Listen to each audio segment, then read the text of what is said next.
नमस्कार, कसे आहात सर्व? मस्त आहात ना? मस्तच राहा. सर्वांना सर्वप्रथम श्री स्वामी समर्थ. तुम्हाला सर्वांना आजचा दिवस खूप छान आनंदाचा आणि आरोग्यदायी जाओ. तर आज ना मी तुमच्यासोबत काही छोट्या-छोट्या गोष्टी शेअर करणार आहे, ज्या मी काही ऑनलाईन मागवल्यात किंवा काही ज्या माझ्याकडे ऑलरेडी आहेत, तर त्या कशा क्लीन करायच्या तर ते पण मी तुमच्यासोबत शेअर करणार आहे. तर बघा सध्या ना किचनसाठी म्हणजे फ्रिजमध्ये ठेवण्यासाठी मी अशा प्रकारचे हे झिपलॉक बॅग्स मागवल्यात, ज्या खरंच खूप कामात येतात. हे ॲक्च्युली जे आपलं नॉर्मल प्लास्टिक असतं ना, तसं हे प्लास्टिक नाही आहे. हे खूप चांगल्या क्वालिटीचं प्लास्टिक असतं आणि याच्यामध्ये बघा भाज्या ना खूप खरेच म्हणजे निदान आठवडाभराच्या तरी भाज्या अगदी मस्त राहतात. तुम्ही म्हणाल की ताई कापडी पिशव्या पण छान पर्याय आहे, तर नक्कीच कापडी पिशव्यांचा पर्याय पण खूप छान आहे. पण त्यात फक्त एकच प्रॉब्लेम होतो की ट्रान्सपरंट नसल्यामुळे सगळं खोलून आपल्याला सारखं बघत राहावं लागतं. तर आणि डब्बे पण माझ्याकडे आहेत ऑलरेडी. मी तुम्हाला दाखवले होते मागच्या वेळेला मी जे नवीन डब्बे मागवले होते. पण ते ना सगळे माझे फुलं, गजरे ह्याच्यानेच सगळे भरून जातात. मग आणि त्याने ना जागा पण खूप जास्त घेते. तर ह्या ज्या पिशव्या आहेत त्याच्यामध्ये बघा आपण पिशव्या अगदी अगदी फ्लेक्सिबल असतात. म्हणजे आता जेवढं आपण त्यामध्ये भरलंय, त्यानंतर उरलेली जी पिशवी असते ती आपण व्यवस्थित अशी फोल्ड करून आतमध्ये ठेवू शकतो. तर काय होतं ना, भाज्या आपण आणायच्या, भाज्या आणणं हा टेन्शन नसतो, पण भाज्या व्यवस्थित ठेवणं हे मोठं टेन्शन असतं. कारण बघा कधी-कधी ना आपलं लक्ष नसेल तर भाज्या अशाच खराब होऊन जातात. म्हणजे आपण इतकं पैसे खर्च करून त्या भाज्या आणतो, त्यानंतर त्या इतक्या छान स्वच्छ करतो आणि त्यानंतर ठेवल्यावर समजा लक्ष नाही राहिलं, तर ती भाजी तशीच खराब होऊन जाते. तर म्हणून अन्नाचा सुद्धा नाश होतो, आपल्या पैशांचा सुद्धा अपव्यय होतो. तर म्हणून या पिशव्या आहेत ना खूप मस्त आहे आणि खूप जास्त वेळासाठी नाही ठेवायचं. बघा मॅक्झिमम 1 आठवडा किंवा 2 आठवडे, त्याच्यापेक्षा जास्त तुम्ही स्टोअर करून ठेवू नका. तर म्हणून जेवढं लागेल ना तेवढंच सामान पण आणत चला. खूप अति सामान आणून फक्त भरून ठेवलं तर तेही चांगलं नाहीये. तर कढीपत्ता मी असा जास्तीचा स्टोअर करून ठेवते. कढीपत्ता आणून थोडासा छान धुवून स्वच्छ करून थोडासा सुकवून त्यानंतर तो अशा या झिपलॉक बॅगमध्ये ठेवला ना आणि जेवढा लागतो तेवढा वेगळा काढून ठेवायचा. असंच तुम्ही सेम मिरचीच्या बाबतीत इतर म्हणजे ज्या भाज्या आपल्या रेग्युलर लागतात त्यांच्या बाबतीत सुद्धा तुम्ही असं करू शकता.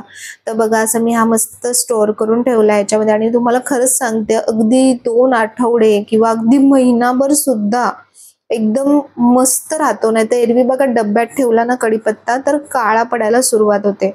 तर म्हणून याच्यामध्ये खूप छान राहतं. तर मला पर्सनली खूप आवडलेल्या आहेत.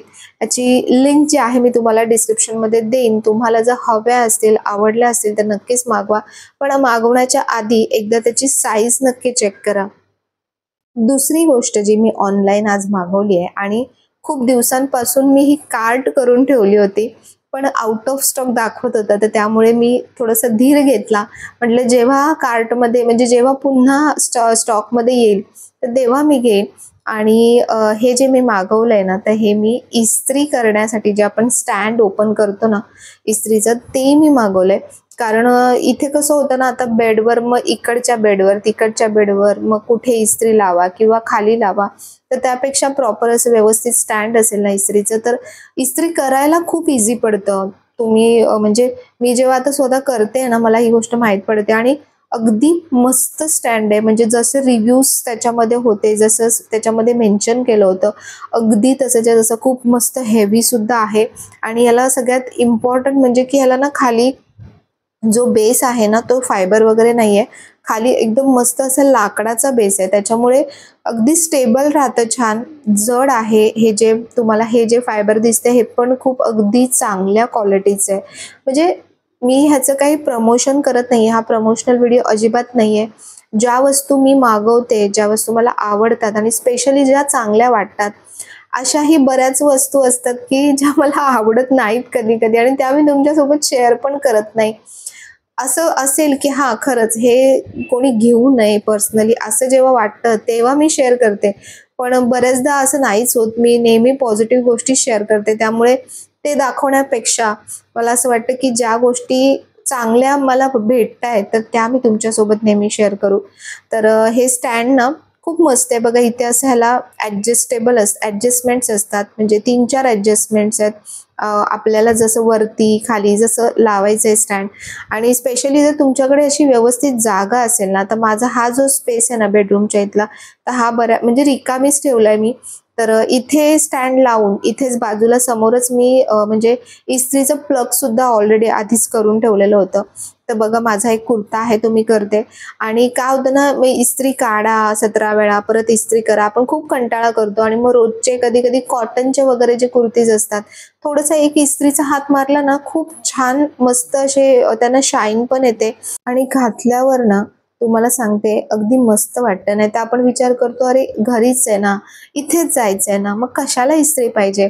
पण नाही, मी तुम्हाला सांगू की इस्त्री केल्याने ना तुमच्या ज्या कपड्याची जी क्वालिटी असते ना ती पण चांगली होते. खरंच तुम्ही करून बघा.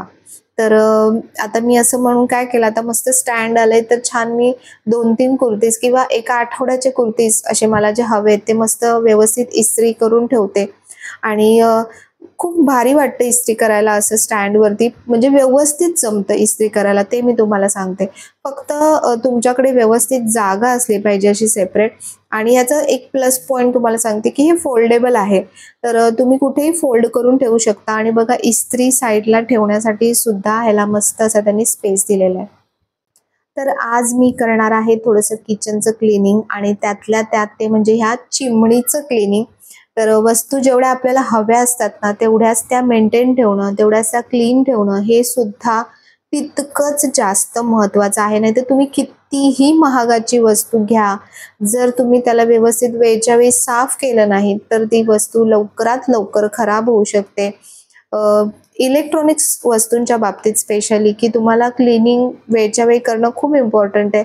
तर ही जी आपली चिमणी असते ना, या चिमणीच्या बाबतीत मी तुम्हाला अगदी डिटेल माहिती एका व्हिडिओमध्ये शेअर केलेली आहे. त्या व्हिडिओची लिंक सुद्धा तुम्हाला हवी असेल मी डिस्क्रिप्शनमध्ये देईन.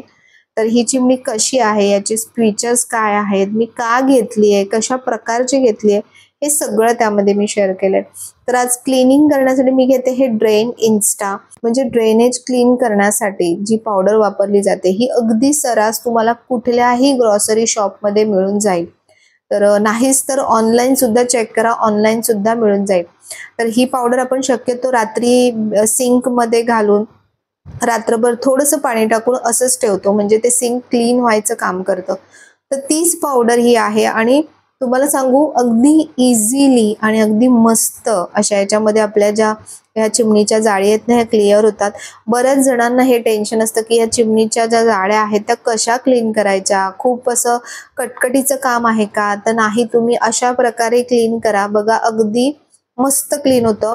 त्याच्यामध्ये मी पावडर टाकली, त्यानंतर अगदी कडकडीत असं गरम पाणी मी याच्यावरती घालते, म्हणजे जी पावडर आहे ना त्याची प्रोसेस व्हायला सुरुवात होते. आणि यामध्ये थोडंसं टॅपचं पाणी घालते, ज्यामध्ये म्हणजे त्या आपल्या ज्या जाळ्या आहेत ना त्या पाण्यामध्ये थोड्याशा अशा बुडाल्या पाहिजेत. तुम्हाला आत्ताच दिसत असेल की बघा जे सगळं तेल वगैरे असतं ना तर ते सगळं पूर्ण असं साईडला बघा त्याच्यामध्ये जमा होत आहे.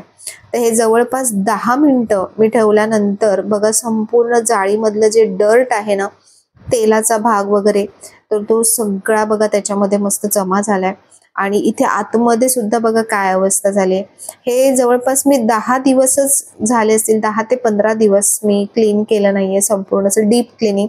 नाही तर वरचेवर असा हात तर फिरत असतोच, पण हे आतून क्लिनिंग करणं सुद्धा तेवढंच महत्वाचं आहे. आणि तुम्हाला एक सजेस्ट करेन की सेल्फ क्लिनिंगच्या आजकाल खूप म्हणजे या चिमणीच्या मशीन निघाल्या, तर सेल्फ क्लिनिंग पेक्षा ना तुम्ही असं म्हणजे हे डकवालं घ्या मशीन. कारण याच्यामध्ये काय, हे एकदा तुम्ही असं क्लीन केलं ना तर एकदम मस्त. नाही तर तुम्ही सेल्फ क्लिनिंगचं घेतलं तर त्याच्यासाठी तुम्हाला सर्व्हिसिंगला सारखं बोलवत राहावं लागतं, म्हणजे 2 महिन्यांनी 1 महिन्यांनी जसा तुमचा यूज असेल, जसं तुमच्याकडे तेलकट किंवा काय खाल्लं जात असेल, जास्तीचं तळणीचं काय असेल, तर तशी तुमची चिमणी लवकर खराब होते. तर म्हणून त्यापेक्षा ना हे बेस्ट आहे. म्हणजे हे तुम्हाला जसा वेळ असेल तुम्ही 10 दिवसातून किंवा 15 दिवसातून तुम्ही अशा प्रकारे घरच्या घरी मस्त असं पटकन ते क्लीन करू शकता. ही जी माझी चिमणी आहे ना ही एलिका कंपनीची चिमणी आहे. आणि तुम्ही फर्निचर करण्याच्या आधीच तुमची चिमणी सिलेक्ट करा. समजा तुम्हाला म्हणजे किचनला अशी विंडो नसेल छानपैकी मोठी, तर आधीच्या घरी माझी विंडो होती, त्यामुळे मला याची काही गरज नव्हती. पण इथे विंडो समोर येत नाही, त्यामुळे आपण ज्या पण काही फोडण्या देतो, तेलाचं जेही काही उडतं, तर ते सगळं चिमणी अगदी मस्तपैकी म्हणजे सोक करते आणि बाहेरचं म्हणजे जे पण आपलं काही फर्निचर म्हणा किंवा काही, ते अगदी व्यवस्थित सेफ राहतं. तर बघा आता जवळपास 10-15 मिनिटांनी मी ना ह्याला ब्रशच्या साहाय्याने थोडंसं क्लीन करते. म्हणजे आतमधला जो पार्ट आहे ना, तो पण क्लीन होणं तेवढंच इम्पॉर्टंट असतं. तर ब्रशने तर क्लीन करते, पण आता थोड्या वेळाने ना मला ती पण आयडिया सुचली, की आपण हे काढूया. म्हणजे मधला जो पार्ट आहे ना, तो चिमणी म्हणजे ह्याचा जाळ्यांचा तो सेपरेट होतो. मग त्याच्यामुळे आणखीन सोपं जाईल क्लीन करायला. कारण वरचेवर क्लीन करण्यापेक्षा खोलून क्लीन केलं, तर ते आणखीन मस्त क्लीन होऊन जातं. मागच्या वेळी मला वाटतं मी तुम्हाला जे क्लिनिंग दाखवलं होतं, तेव्हा मी कॉस्टिक सोड्याचा वापर केला होता. पण तो खूप जास्त डेंजरस वाटला मला कॉस्टिक सोडा आणि त्याने तेवढं बऱ्यापैकी क्लिनिंग झालं नाही. तर म्हणून मला हा ऑप्शन खूप बेस्ट वाटला. याच्यामध्ये एक तर तुमच्या या जाळ्यासुद्धा क्लीन होतात. सेकंड गोष्ट तुमची सिंक पण क्लीन होऊन जाते. म्हणजे एकासोबत 2 कामं होऊन जातात. तर बघा जे तेल वगैरे आतमध्ये जमा असतं ते किती म्हणजे एकदम आतपर्यंत जातं त्याच्या.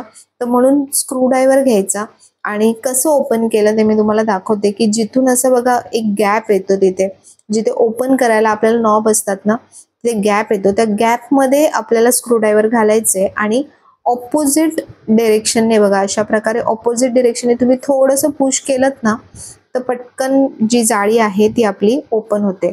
आणि लावताना सुद्धा अशाच प्रकारे हे लावायचं. असं आतून तुम्ही जेव्हा थरोली क्लीन करता ना, तेव्हा तुमची जाळी अगदी पूर्ण आतून बाहेरून व्यवस्थितरित्या क्लीन होते. तर आता ह्यामध्ये मी जे माझं टाईडचं जे मला आवडतं, फेवरेट माझं असं जे लिक्विड आहे ते घालते आणि आता छान आतून पूर्ण व्यवस्थित घासून घेणार आहे स्वच्छ. पण मी तुम्हाला एक गोष्ट सांगते, की मी हे असंच म्हणजे हाताने डायरेक्ट करते ना ह्या सगळ्या गोष्टी. तुम्ही अशी रिस्क अजिबात घेऊ नका. हँड ग्लोव्ज मस्ट आहे, हँड ग्लोव्ज घाला.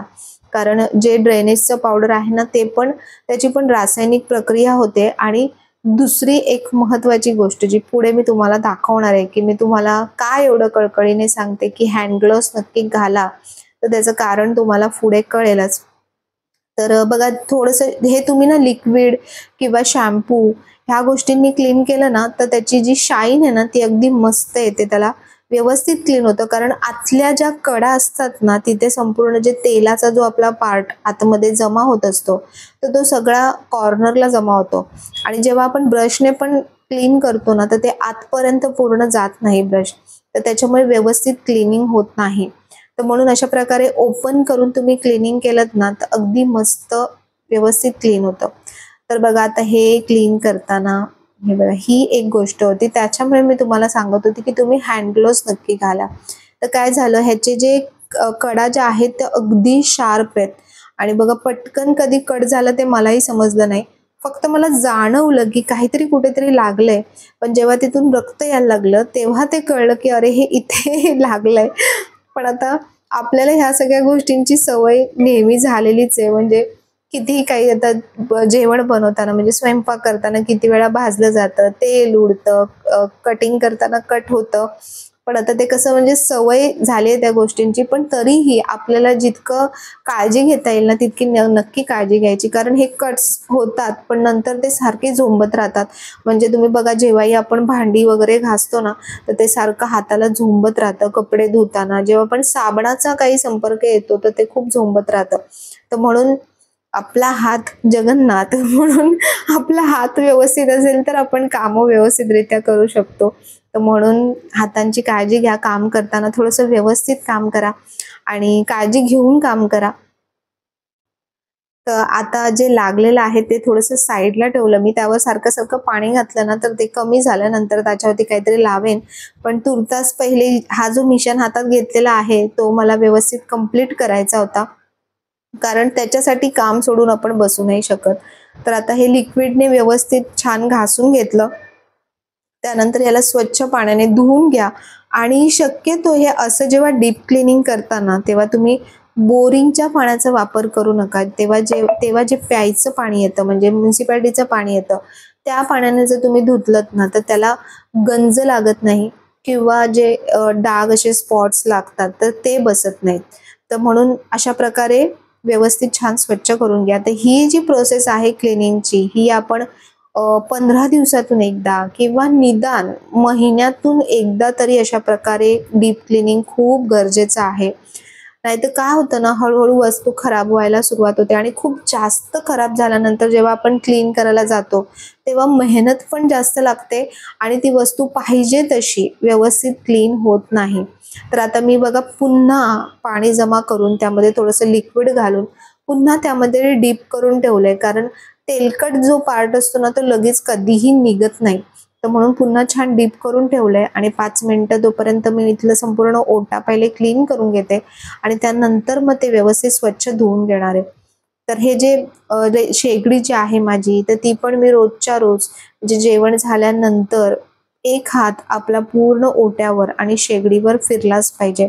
कारण जेवण बनवताना कितीतरी गोष्टी आपल्या ओट्यावरती वगैरे उडत असतात. तर त्यामुळे लवकर ओटा खराब होतो आणि स्पेशली जेव्हा आपण अशा प्रकारचे लाईट कलरचे ओटे किंवा आता माझा तर पांढराच रंगाचा ओटा आहे. तर हे जेव्हा यूज करतो तर तेव्हा खूप काळजी घेण्याची गरज असते, क्लिनिंगची गरज असते आणि इथला जो हा मेन प्लॅटफॉर्म आहे तर शक्यतो मी आता म्हणजे ह्या प्लॅटफॉर्मवर मी दुसरं काहीही ठेवणार नाहीये जेणेकरून मला क्लिनिंगला अगदी इझी पडेल. जो दुसरा सर्व्हिस प्लॅटफॉर्म आहे ना, जे पण काही एक्स्ट्राचं डेकोरेशन किंवा जेही काही सामान लागतं ना, तर ते मी त्या प्लॅटफॉर्मवर ठेवते आणि हा प्लॅटफॉर्म बऱ्यापैकी मोकळा ठेवते. म्हणजे ज्यामुळे आपल्याला जेवण बनवताना सुद्धा म्हणजे बरीच जागा मिळते. तुम्ही पोळ्या करत असाल, तर पोळ्या लाटायला किंवा इतर काही भांडी आपल्याला ठेवायची असतात जेवण बनवताना वगैरे, तर ते ठेवण्यासाठी सुद्धा जागा व्यवस्थित मोकळी चांगली वाटते. आणि दुसरी गोष्ट म्हणजे की क्लिनिंगला अगदी इझी पडतं. जेवढं मोकळं असेल ना, तेवढं तुम्हाला साफसफाई ठेवायला अगदी सोपं पडतं. म्हणून इथला आता हा जो मी इथे पूर्वी बघा मी इथे सगळे साबणाचा जो डब्बा वगैरे होता किंवा साबणाची जी घासणी होती, तर ते पण मी सगळं इथेच ठेवत होती. तर ते पण मी इथून सगळं काढलं आणि मी बॅक साईडला ठेवते आणि संपूर्ण इथे हा जो ओटा आहे ना, तो असाच अगदी मोकळा ठेवते जेणेकरून साफ केल्यानंतर एक वेगळंच समाधान मिळतं. जितकं आपण सामान कमी ठेवू ना, तितकं आपण स्वच्छ केल्यानंतर ती जागा आणखीन छान वाटते. तर असा आजचा व्हिडिओ होता. काही ऑनलाईन गोष्टींचा, काही शॉपिंगचा, तर काही क्लिनिंगचा. तुम्हाला कसा वाटला? आवडला असेल तर नक्कीच लाईक, शेअर, सबस्क्राईब करा. पुन्हा भेटूया आपण उद्याच्या नवीन व्हिडिओमध्ये. तोपर्यंत सर्वांना बाय आणि सर्वांना श्री स्वामी समर्थ.